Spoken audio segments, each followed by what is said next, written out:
How are you all दोस्तों, मैं जा रहा हूँ अजमेर। सॉरी गलती हो गई यार, अजमेर ही चल रहा दिमाग में रात से। मैं जा रहा हूँ जयपुर। अजमेर हमने एक्सप्लोर कर लिया यार, एक्सप्लोर नहीं यार, हम आज ज़ियारत के लिए गए थे बाबा ख्वाजा मोइनुद्दीन चिश्ती साहब की दरगाह पर।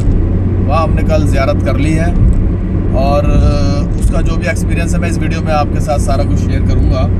और अब हम जा रहे हैं जयपुर। जयपुर में मुझको Jaipur university, Rajasthan university of Jaipur, sorry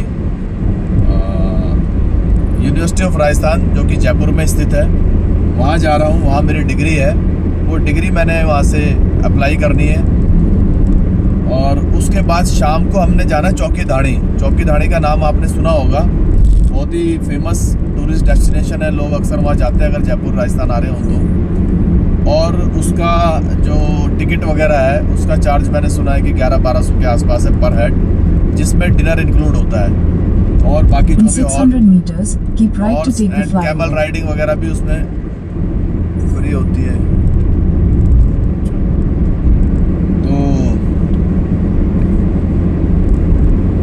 वो सभी हम आज एक्सप्लोर करेंगे और उसका पूरा एक्सक्लूसिव वीडियो मैं चौकी धाड़ी का आपके साथ शेयर करूंगा।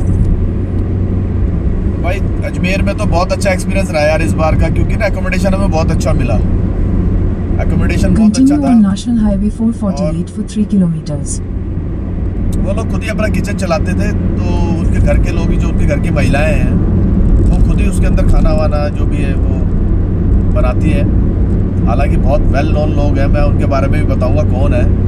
और राजस्थान की, चलो ये थोड़ा सा इसको रखते हैं, सीक्रेट रखते हैं, मैं बाद में वीडियो के लास्ट में बताऊंगा आपको।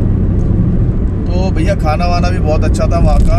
हमने कढ़ाई पनीर, ये वो दाल मखनी वगैरह ली और बहुत अल्टीमेट स्वाद। मतलब राजस्थान का तो यार वेज खाना अपने आप में अल्टीमेट होता है और जैसा मुझे उम्मीद थी वैसा ही मुझे खाना मिला। एकोमोडेशन बहुत अच्छा मिला, बहुत ज़्यादा हाइजीनिक और बहुत well cleaned and everything was in order in that accommodation.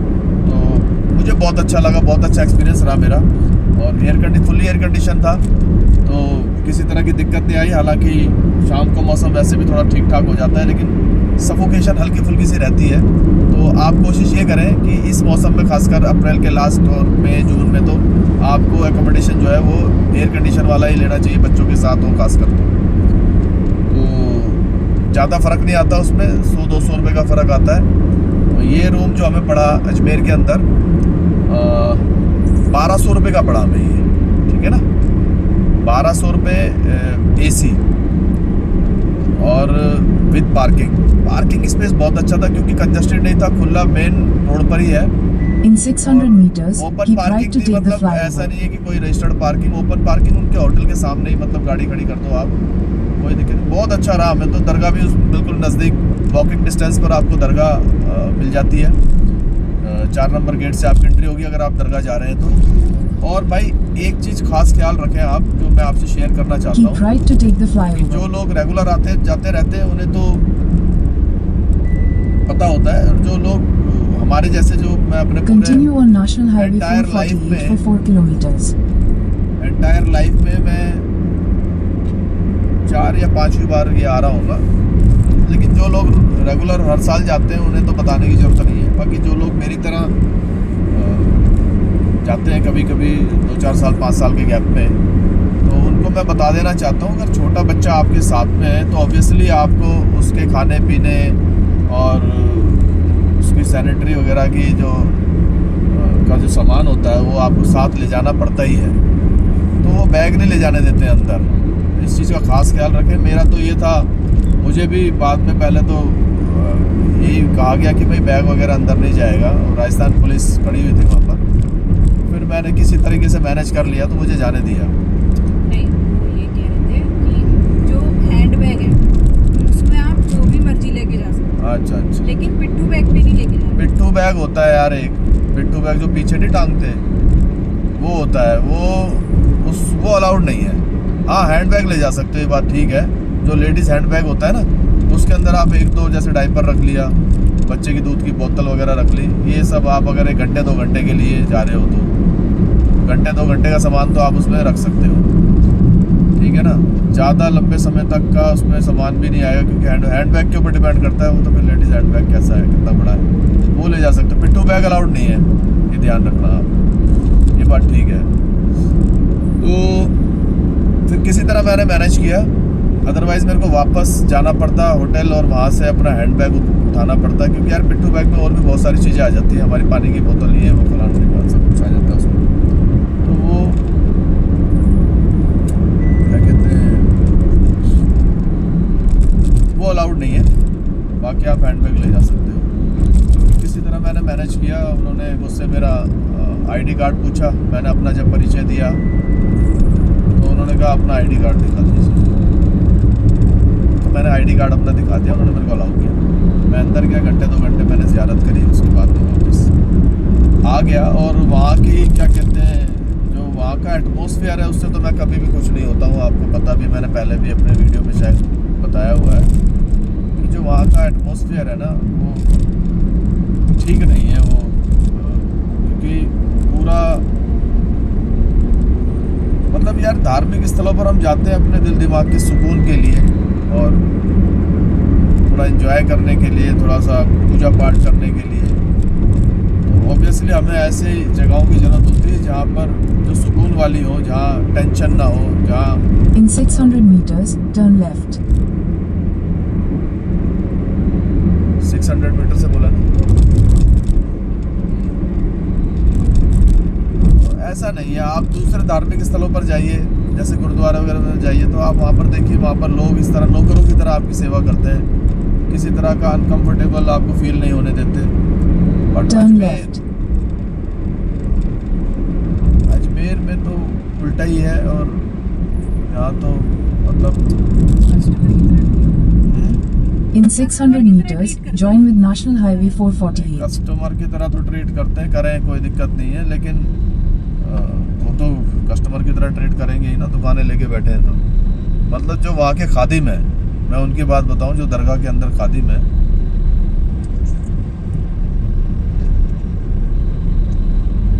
उनका जो रवैया है ना वो मुझे बिल्कुल पसंद नहीं आया।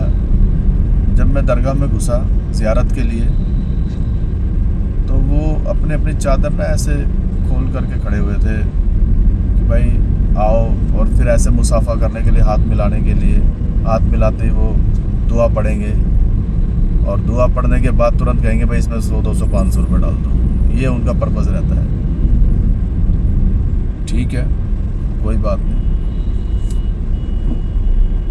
लेकिन अगर आप उनसे मुसाफा नहीं करोगे, उनसे हाथ नहीं मिलाओगे, तो वो आपको जो कदम बोशी वाली जो जगह है जहाँ बाबा के पैर हैं, उस तरफ से लोग जाते हैं और कदम बोशी करते हुए जाते हैं। वो तो मैं करता ही नहीं हूँ, खैर इस तरह की चीज़ें। तो उसको ऐसा लगा कि ये मुसाफा नहीं कर रहा, तो इसको कदम बोशी वाली जगह से ना भेज करके मुझे कहता है कि भाई आप इस तरफ से जाओ। मैंने भाई इधर से क्यों जाऊँ, मैं तो इस तरफ से जाऊँगा। कह रहे नहीं यहाँ से नहीं जा सकते, यहाँ तो भीड़ भाड़ हो रही है और यहाँ से अलाउड नहीं है।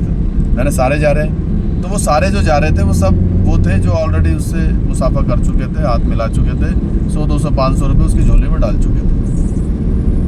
तो आप देखिए कितना बायसनेस और इस तरह का मामला, और ये दरगाहों पर है ये हाल। अजमेर शरीफ की दरगाह पर ये हाल है। आप देखिए जो लोग जाते हैं ना, मैं तो खैर वहाँ पर मैंने आपको बताया पहले भी अपनी वीडियो में कि मैं तो बिल्कुल सिंपल तरीके से जाता हूँ, अपना फातिहा पढ़ता हूँ और आ जाता हूँ वापस।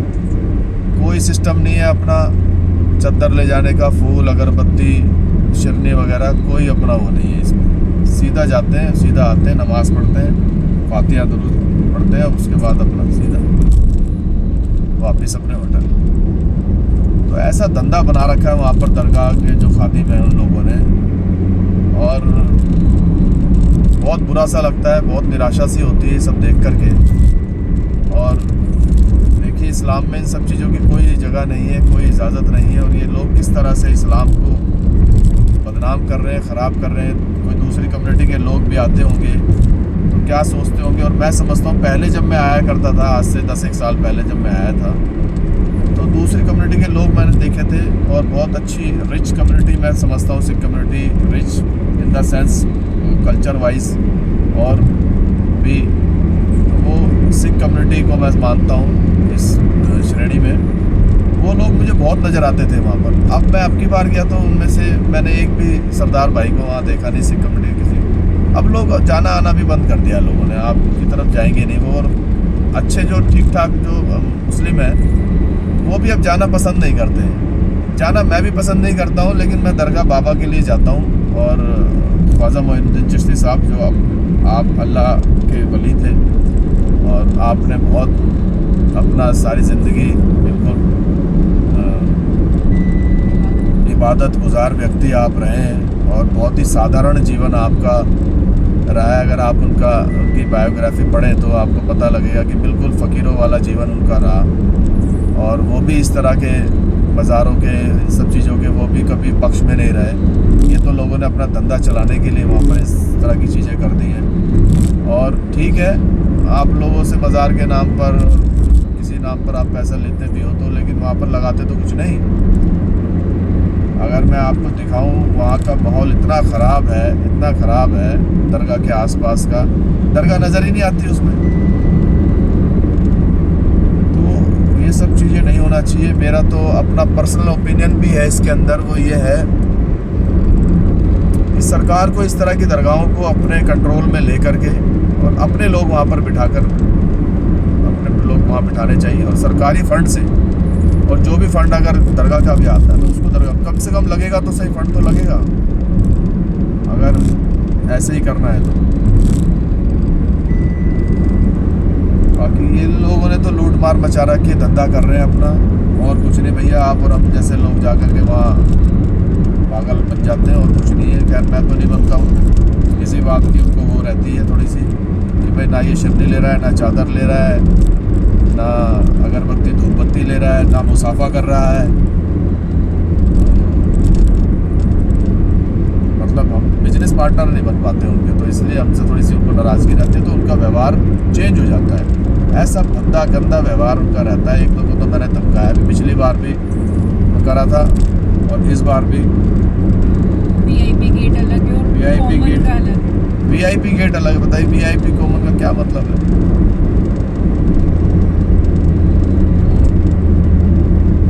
कहने का मतलब ये है कि मुझे ठीक नहीं लगता। और आप दूसरे धार्मिक स्थलों पर जाइए, आपको वहाँ अलग ही सुकून मिलेगा। दिल्ली में बंगला साहब चले जाइए आप, इवन बहुत सारे मंदिर ऐसे हैं जहाँ पर बहुत अच्छी व्यवस्था है। पता नहीं हमारे लोगों का इतना बुरा हाल क्यों है। इसलिए भाई दूसरी कम्युनिटी के लोगों में आपके प्रति जो इनसिक्योरिटी और जो इस तरह के भाव पैदा हुए ना, वो अकारण नहीं है। मतलब उसके इस तरह के बहुत सारे कारण हैं जिसके लिए आप और हम जिम्मेदार हैं। ऐसा नहीं है, ठीक है ना। फिर हम ठीकरा फोड़ते हैं पॉलिटिकल पार्टीज के ऊपर।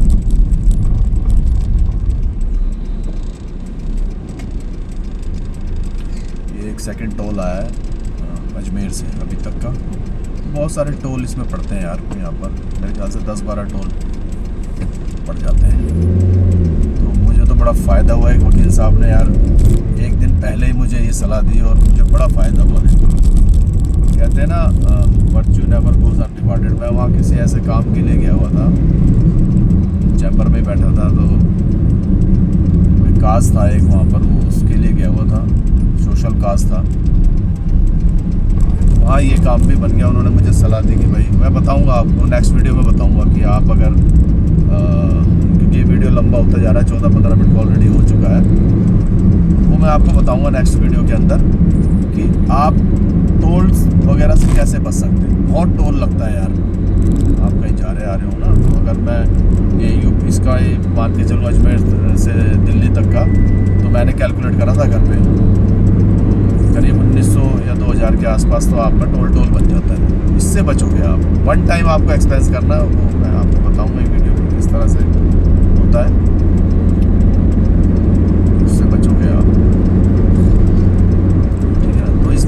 फ़िलहाल यहीं एंड करते हैं और फिर नेक्स्ट वीडियो में, क्योंकि अभी ड्राइविंग भी कर रहा हूँ तो वीडियो ज़्यादा ठीक नहीं मेरे ख्याल से इतनी लंबी वीडियो बनाना। ठीक है दोस्तों, गुड बाय।